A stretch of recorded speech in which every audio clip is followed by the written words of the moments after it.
The Lonesome Pine Diner sat like a faded photograph along Highway 17, its neon sign buzzing a soft pink against the Carolina darkness. Inside, the air held the comfortable weight of decades, the smell of sizzling bacon fat, strong black coffee, and apple pie that had been baked the same way since 1950-2. Clara Mae Johnson had worked the graveyard shift here for 3 years now. She was 22 years old, with warm brown skin, kind eyes that crinkled when she smiled, and hands that never stopped moving. Her grandmother used to say she had working hands, the kind that found peace in staying busy. She loved this place more than she could explain to anyone who asked. Red vinyl booths were cracked in places, held together with silver tape that the owner, Al, kept meaning to replace. The chrome stools at the counter squeaked when they spun, and the black and white checkered floor had been worn soft by a million footsteps over the years. It was not fancy. It was not Instagram-worthy.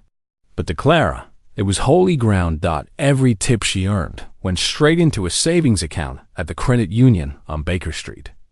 Community college was 18 months away if she kept her head down. After that, teaching. 2nd grade, maybe 3rd.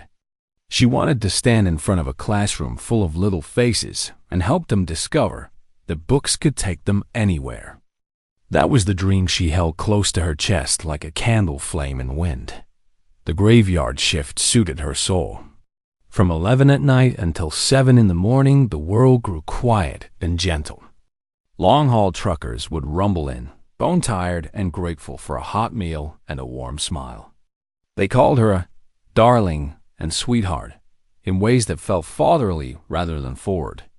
Elderly couples who could not sleep would come in holding hands, ordering decaf and splitting a slice of pie. Their love worn comfortable as old shoes. Clara found dignity in the small rituals. The way she folded napkins into perfect triangles.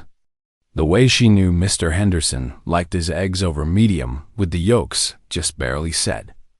The way she remembered that Miss Patty took her coffee with exactly 2 sugars and a splash of cream, never milk. Always cream.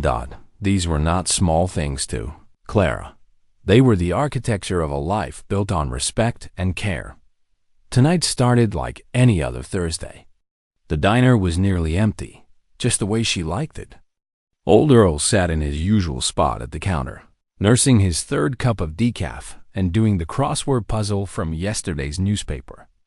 A woman Clara did not recognize occupied booth 7, typing quietly on a laptop.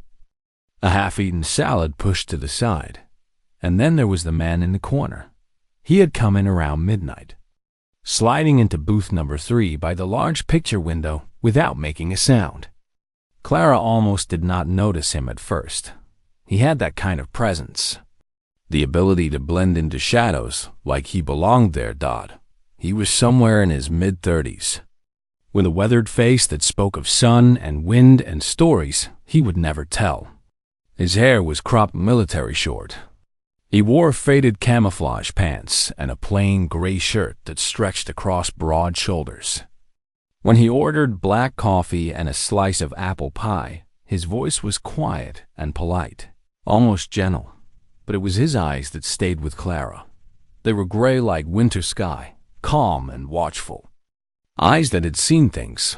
Beneath the table, perfectly still and almost invisible, lay a German shepherd. The dog was beautiful, alert ears, intelligent eyes, a coat that gleamed even in the diner's dim light. It did not beg or wander or make a nuisance of itself. It simply lay there, watching, waiting. Clara brought the man his order with a smile. "You just passing through?" He looked up at her, and something in his gaze softened just slightly. "Yes, ma'am. Just looking for somewhere quiet." "Wow," Clara said, tucking her notepad into her apron. "You found it. Holler if you need anything." He nodded once, and she left him to his silence. She did not know then that this quiet stranger would change her life.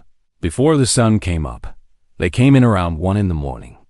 When the diner had emptied out to just Clara, the corner man, and the soft hum of the refrigerator case, 3 young men, maybe 19, 20 years old.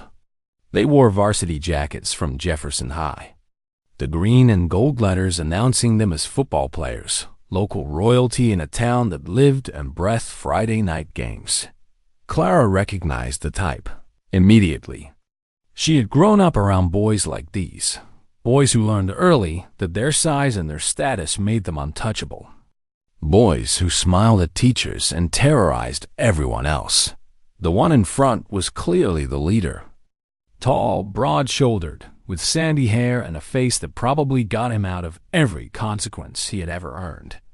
His jacket said, "Brad," in cursive letters above the chest. Behind him came 2 others, one thick-necked and mean-looking, the other thinner, younger, his eyes darting around like he was not entirely sure he wanted to be there. They slid into booth number 4, directly in Clara's section. "Evening," she said, approaching with menus and her practiced smile. "What can I get for you gentlemen tonight?" Brad looked up at her, and something cold flickered behind his eyes. He let his gaze travel over her slowly, deliberately, in that way that made her skin want to crawl off her body. Well, he said, loud enough for his friends to hear. "Look at this." Service with a smile. The thick-necked one, Mitch, according to his jacket, snickered. Clara kept her expression neutral. She had dealt with worse. She had learned long ago that the safest thing was to become invisible, to give them nothing to grab onto. "Coffee to start?" she asked, her voice steady. "Yeah, coffee." Brad leaned back, spreading his arms across the booth like he owned it. "And make sure it's hot, sweetheart. Not that lukewarm garbage you probably serve the truckers." Clara's jaw tightened, but she nodded. 3 coffees, coming right up. She walked back to the counter, feeling their eyes on her the whole way. Old Earl had left some time in the last few minutes. She had not even noticed him go. The laptop woman was gone too. It was just her now, her, and the quiet man in the corner, who had not moved, but whose gray eyes had lifted from his untouched pie to track the new arrivals. Clara poured 3 cups of coffee, making sure they were fresh and hot. She brought them over on a tray, setting them down carefully. "There you go. You boys ready to order, or do you need a few minutes?" Brad picked up his cup, took a sip, and made a face of exaggerated disgust. "This tastes like mud," he announced. "What? You can't even make coffee, right?" "I'm sorry," Clara said automatically, though she knew the coffee was fine. "I can make a fresh pot if you'd like." "Nah." He waved a dismissive hand. "Just tell me what's good here." "I'm starving." Clara recited the specials, keeping her voice light and professional. They ordered 3 Grand Slam breakfasts, eggs, bacon, hash browns, toast. She wrote it down and retreated to the kitchen window to call the order back to Manny, the overnight cook. When she returned to refill their coffees, Brad's hand shot out and grabbed her wrist. His grip was hard. Deliberately hard.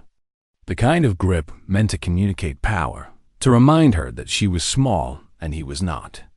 "Hey," he said, his voice dropping to something falsely intimate. "You got a boyfriend?" Clara's heart began to pound. "Please let go of my arm, sir." "Sir." He laughed, looking at his friends. "You hear that? She called me sir. That's real polite." He tightened his grip. "I asked you a question, sweetheart. I don't see how that's relevant to your meal." Clara kept her voice calm, though her whole body had gone rigid. "Now please let go of me. I have other tables." There were no other tables. They all knew it. Brad's eyes narrowed. Something dangerous slithered behind them. "Other tables," he repeated slowly. "You hear that, boys? She's got other tables." He released her wrist with a little shove that made her stumble backward. "Better hurry then, sweetheart. Wouldn't want to keep your other customers waiting." Clara turned and walked away, her wrist throbbing where his fingers had dug in. She did not look at the man in the corner. She did not want to draw any attention to him, did not want to involve a stranger in whatever this was becoming. She told herself it would be fine. They would eat their food and leave. This was not the first time she had dealt with difficult customers. It would not be the last, but deep in her chest, where instinct lived, something whispered that tonight was different. Tonight. The wolves had found her. The food came up 20 minutes later. 3 plates piled, I with eggs and bacon and golden hash browns. Clara loaded them onto her tray and carried them over to booth 4, her spine straight, her face carefully blank. Here we go, she said, sliding the plates in front of each of them. 3 grand slams. Can I get you anything else? Ketchup? Hot sauce? Brad did not even look at his food. He was watching her with that same cold amusement, the way a cat watches a mouse it has decided to play with before killing. Orange juice, he said. I want orange juice, of course. Clara retrieved a glass of orange juice from behind the counter and set it in front of him. That was when it happened. Brad's elbow swept out, a movement so casual it could have been an accident if not for the smirk on his face, and knocked the glass off the table. It hit the checkered floor with a crash, orange juice spreading across the tiles like spilled sunshine. Whoops, Brad said, his voice dripping with false innocence. Clumsy me. He looked down at the mess, then back up at Clara. You gonna get that, sweetheart? Clara's hands were trembling. She could feel it starting in her fingers and working its way up her arms. But she had learned long ago that the only way through was through. Yes, sir, she said quietly. She got down on her hands and knees, with a rag from her apron pocket and began mopping up the sticky liquid. She could feel them looking down at her. 3 sets of eyes enjoying the sight of her on the floor, diminished small. Mitch said something low that made the others laugh. Clara did not catch the words, but she caught the tone. It crawled across her skin like insects. She finished cleaning and stood up, keeping her eyes down. Is there anything else? Brad was standing now. She had not seen him move. Actually, yeah, he said. There is something else. He reached out and grabbed her wrist again. The same wrist, the one already bruised from before. This time, his grip was not just hard. It was crushing. See, here's the thing, Brad said, his voice dropping to that intimate tone again. We're bored, and you're the only entertainment around. Clara tried to pull away. Let me go. Maybe a little dance, Brad continued, ignoring her. I bet you got some moves, huh? Mitch and the third one, Derek, were out of the booth now, flanking her on either side. Each one took an arm, their fingers digging into her flesh. Panic flooded Clara's chest, cold and sharp and absolute. Let me go, she said again, her voice rising. Please, please let me go. But they did not let go. Brad stood up from the booth, looming over her.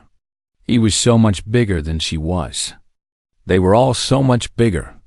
She felt like a child caught in a nightmare, her body frozen, her voice trapped in her throat. Brad picked up his coffee mug.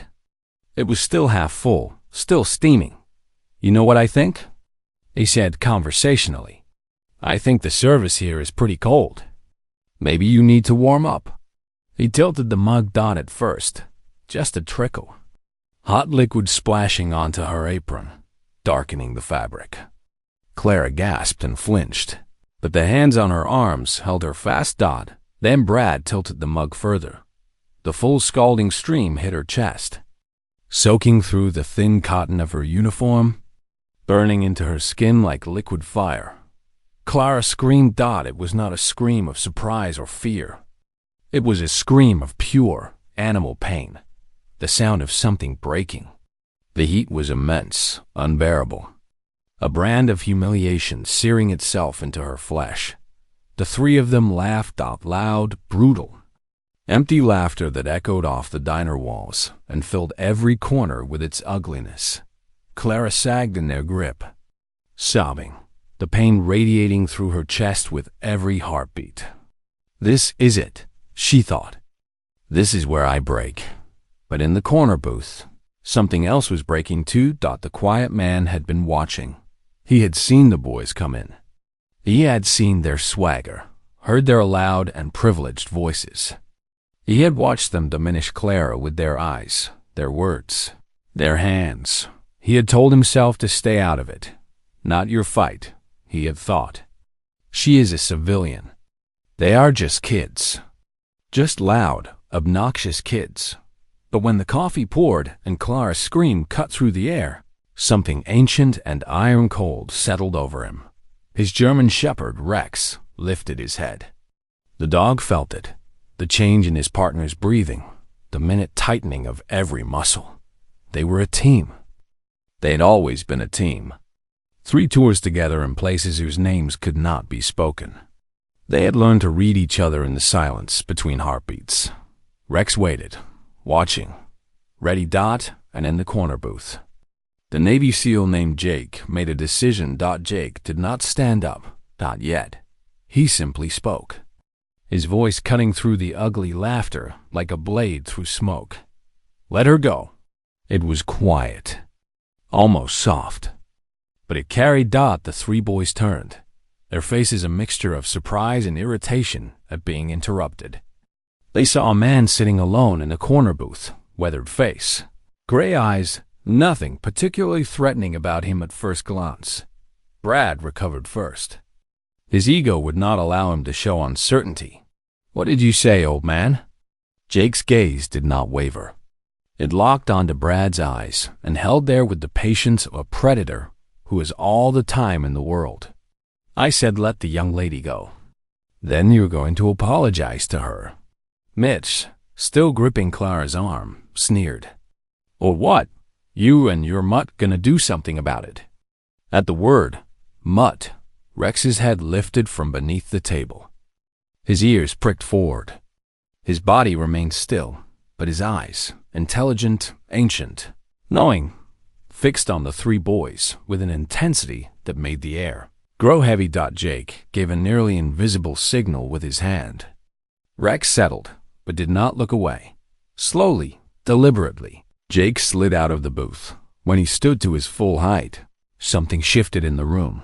He was not the biggest man Clara had ever seen.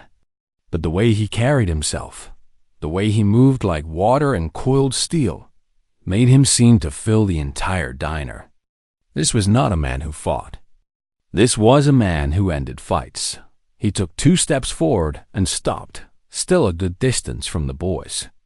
He was not trying to crowd them, not trying to intimidate with proximity. He did not need to. Last chance, Jake said, his voice still dangerously quiet. Let her go. Apologize. Pay your bill. Walk out of here. Brad laughed, a nervous, brittle sound that tried to be confident and failed. He shoved Clara away from him. She stumbled backward against the counter, clutching her scalded chest, tears streaming down her face. The 3 boys fanned out, forming a loose semicircle around Jake. They were big, young, used to winning through mass and aggression. You think you can take all 3 of us, tough guy? Brad said, puffing out his chest.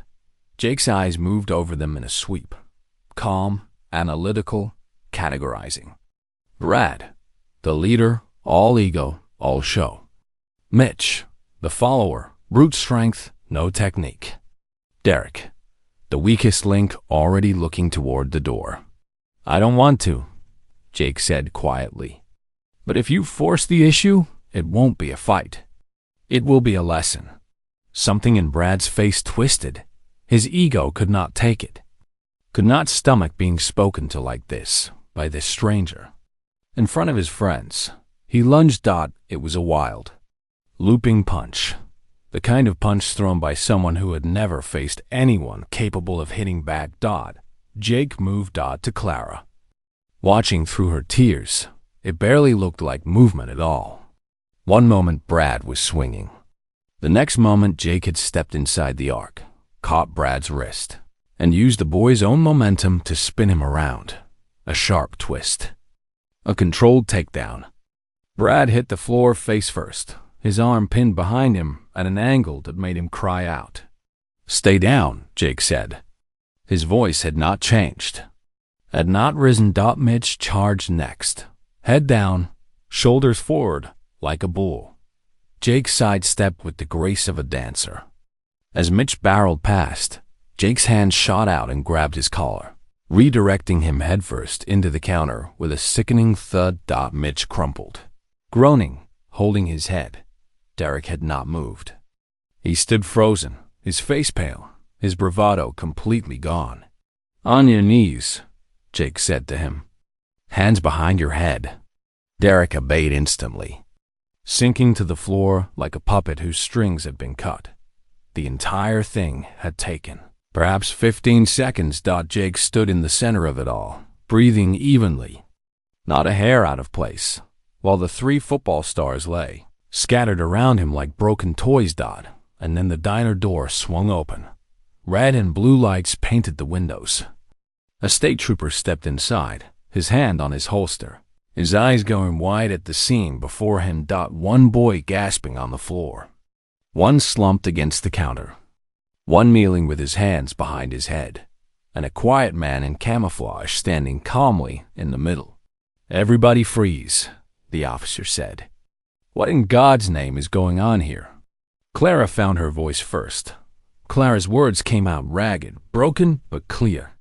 "They attacked me," she said, pointing a trembling finger at the boys on the ground. "They held me down and poured hot coffee on me." She pointed at Jake. He helped. Officer Miller. His nameplate caught the light as he stepped further inside, scanned the room with the practiced eye of a man who had seen a lot in 20 years on the highway patrol. He took in the empty coffee mug lying on its side, the dark stain spreading across Clara's uniform, the raw terror still written on her face, the 3 boys in various states of defeat, and the quiet man standing absolutely still, his hands open and visible at his sides, projecting no threat whatsoever. Jake had not moved since the officer entered. He gave a barely perceptible signal, and Rex, who had emerged from beneath the table but remained statue still, lay back down with his head on his paws. "Sir," Officer Miller addressed Jake, his hand still hovering near his weapon. "I'm going to need you to tell me your side of this." Jake met his gaze evenly. No defiance, no fear, just calm, factual clarity. "Officer, the young lady is telling the truth. These 3 individuals assaulted her. I intervened to stop the assault. I used the minimum force necessary to neutralize the threat." The way he spoke, neutralize the threat, clicked something into place for Officer Miller.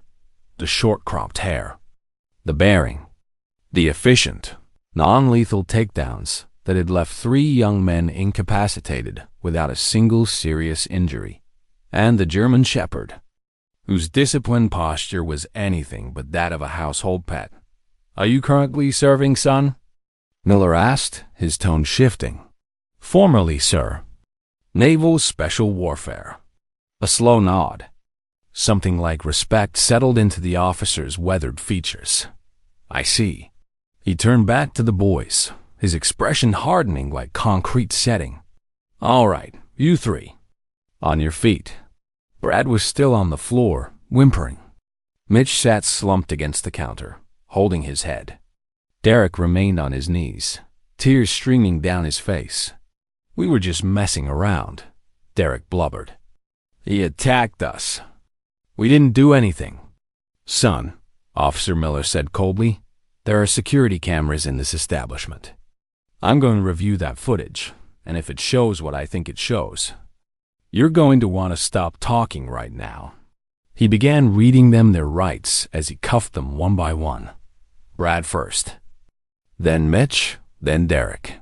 Their varsity jackets looked less impressive somehow, draped over handcuffed wrists, stained with the consequences of their choices. As Officer Miller led them toward the door. Brad twisted around, his face contorted with fury and humiliation. My dad's a liar.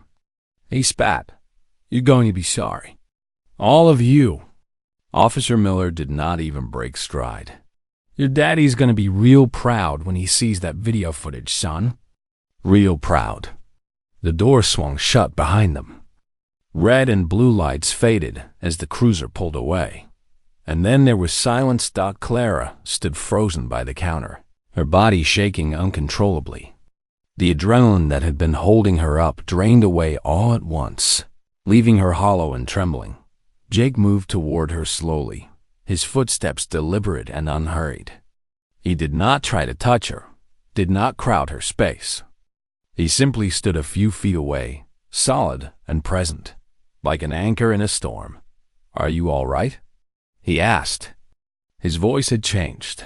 The steel was gone, replaced by something soft and careful. Clara shook her head. Fresh tears spilled down her cheeks. I don't know, she whispered. It burns. Jake nodded. We need to get that cooled down. He moved to the soda fountain with quiet efficiency, filled a clean container with cold water, grabbed a stack of clean napkins, brought them back to her. Here, press these against it. It'll help with the pain. His kindness, this simple, practical kindness from a stranger who had just fought for her, was what finally broke through the wall Clara had built around herself. She sobbed. Great. Heaving sobs that came from somewhere deep inside. Years of being small and quiet and invisible finally finding release. She cried for the terror of tonight, and for every moment she had swallowed her. Voice to survive. Jake did not try to stop her. He did not offer empty words or awkward comfort. He simply stood guard, a silent sentinel in the wreckage of her evening. When Officer Miller returned 40 minutes later, his face told the story before he spoke a word. Security footage is clear as day, he said, pulling out a small notebook. Those boys are looking at assault charges, unlawful restraint, possibly more. The DA is going to have a field day with this one. He took statements from both Clara and Jake, methodical, thorough, professional. Clara's voice grew steadier as she spoke, as if putting words to what had happened gave her power over it. When they finished, Officer Miller closed his notebook and looked at Jake with something approaching admiration. You acted as a textbook Good Samaritan, sir. Minimum force, proportional response. No charges will be filed against you. He paused. In fact, if you want to swing by the station sometime, the department would like to thank you properly. Jake shook his head slightly. That's not necessary, officer. I did what anyone should do. Not anyone would have. Though, Miller glanced at Clara. That's the thing. After the officer left, promising to send a paramedic to check on Clara's burns, the diner fell into a profound quiet. The hum of the refrigerator case, the distant buzz of the neon sign outside, the soft sounds of Clara's breathing slowly evening out. She looked around at the mess, the overturned sugar dispensers, the scattered silverware, the lingering smell of fear and spilled coffee. I should clean this up, she said weakly. No. Jake's voice was gentle but firm. You should sit down. He guided her to a booth, not booth 3, where he had been sitting, not booth 4, where the nightmare had begun, but booth 2. Neutral ground. Then, to her complete astonishment, he began cleaning. He righted the sugar dispensers and wiped down the tables. He gathered the scattered silverware and returned it to its proper place. He mopped the floor with methodical precision, erasing every trace of what had happened. His movements efficient and unhurried. Rex followed him like a shadow, quiet, watchful, comforting in his presence.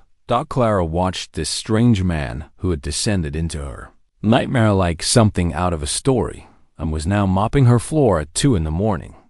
Who are you? She finally asked. He paused in his work and looked at her. Really looked at her, not through her the way so many people did. My name's Jake, he said simply. That's Rex. Thank you, Jake. The words felt inadequate for the debt she owed him, but she said them anyway. You didn't have to do any of this. You could have gotten hurt. A ghost of something, not quite a smile but close, touched his lips. No, he said. I couldn't have. The paramedics arrived 15 minutes later. They examined Clara's burn, red and angry. Painful but not deep enough to require hospital treatment, and applied cooling gel and clean bandages. Keep it clean. Change the dressing twice a day, the younger paramedic instructed. If you see any blistering or signs of infection, get to a doctor immediately. Clara nodded, barely hearing the instructions. Her mind was somewhere else as the paramedics were packing up their equipment. The diner door chimed again. Al burst in like a man who had been running from something terrible. He was 63 years old, gray-haired and soft around the middle, with the worn hands of someone who had spent his whole life working. He had owned the Lonesome Pine for 32 years. Clara was more than an employee to him. She was family. My God, Clara. He rushed to her side, his face a mask of anguish. I got a call from the state police. What happened? Are you okay? Clara told him everything. Her voice did not waver this time. She looked Al straight in the eyes and laid out the whole ugly story. The harassment, the escalation, the coffee, the pain. And then she told him about the stranger who had stood up when no one else could. Al listened with his jaw clenched and his eyes growing darker with every word. When Clara finished, he turned to Jake. Al stood there for a long moment, looking at Jake, really looking at him, with the kind of grateful intensity that made words seem small. I don't know what to say, Al finally managed, his voice thick with emotion. Thank you. From the bottom of my heart, you saved my girl. He looked around at the diner, spotless now, every trace of the violence erased by Jake's quiet work. And you cleaned up, Al added. Shaking his head in disbelief, Jake shifted uncomfortably. He was not a man who welcomed praise. It was the right thing to do, he said simply. Anyone would have done the same. No, son. They wouldn't have. Al's voice cracked. I've been running this place for 32 years. I've seen a lot of people look the other way. Easier that way. Safer. He stepped forward and extended his hand. You didn't look away. That means something. Jake accepted the handshake, firm, brief, genuine. Nothing's on the house for you ever again, Al declared. You hear me? For life. You ever pass through this way, this place is your home. Free coffee, free pie, free whatever you want. That's my promise. Jake gave a small nod. I appreciate that, sir. He turned to leave, Rex rising smoothly to his feet and falling into step beside him. They moved together like two parts of the same creature, synchronized, silent, bound by things no one else could understand. But Clara could not let him go. Not like this. Wait.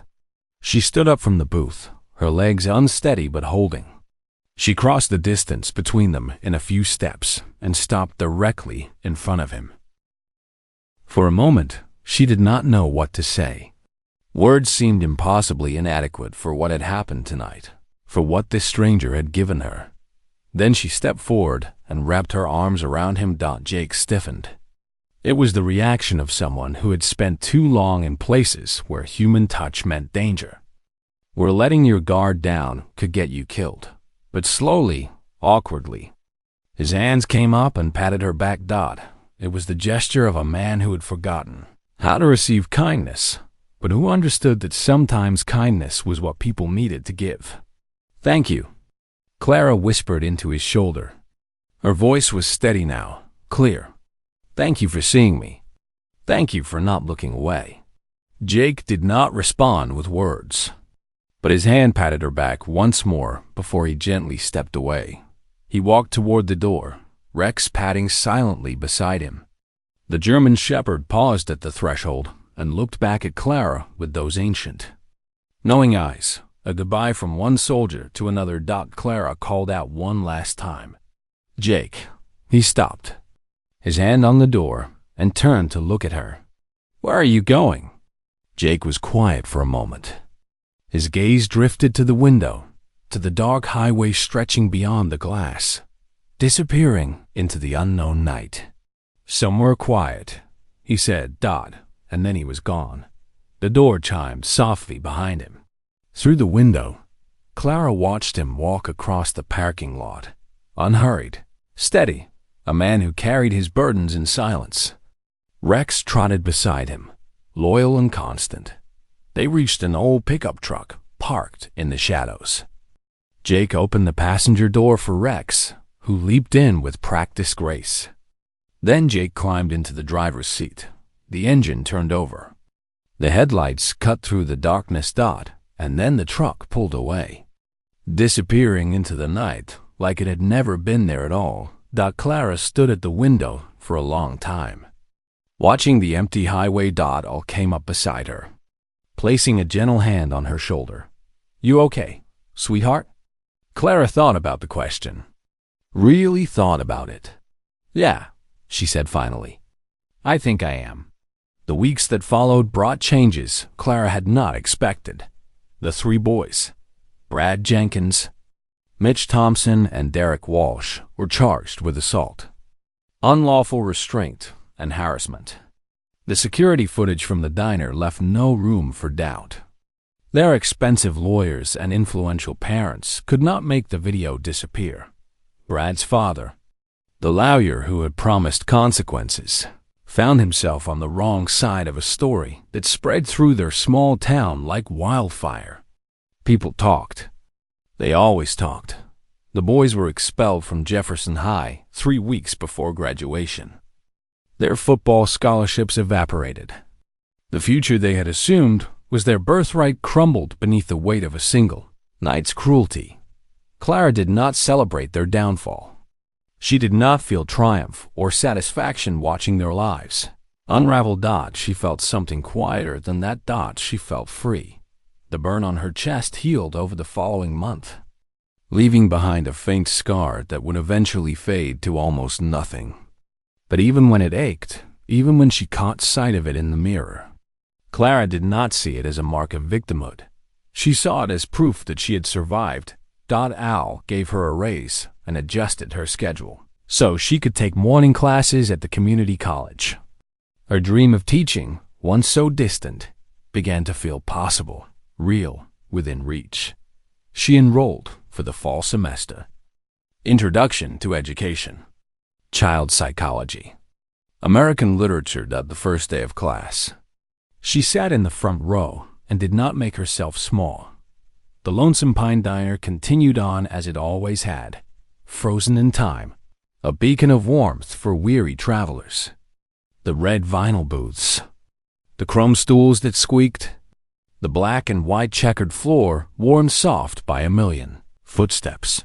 But something had shifted in the air. Clara moved through her shifts differently now. She smiled at customers, not because it was expected, but because she chose to. She spoke up when something was wrong, clearly and without apology. She had found her voice in the aftermath of almost losing it entirely. One Thursday night, almost 2 months after everything had happened, Clara found herself standing by the large picture window during a quiet moment on her shift. The moon was high. The highway was silent. The neon sign buzzed its soft pink glow. She looked at booth number 3 in the corner, the one where Jake had sat, where Rex had waited with those ancient patient eyes. She thought about him sometimes, wondered where he was, if he had found the quiet place he was looking for. If his nightmares led him, sleep. She hoped they did. She never saw him again, but that was okay. Some people came into your life, like lightning storms, sudden, powerful, transformative, and then moved on, leaving the sky clearer than before. Jake had done what he came to do. He had seen something wrong and refused to look away. In a world that often rewarded silence and punished courage, He had chosen to stand up. That was enough. That was everything. Clara turned away from the window and went back to work. There were tables to buss, coffee to pour, customers to greet with a warm smile and a genuine word. The world had monsters in it. She knew that now in a way she had not known before, but it also had guardians.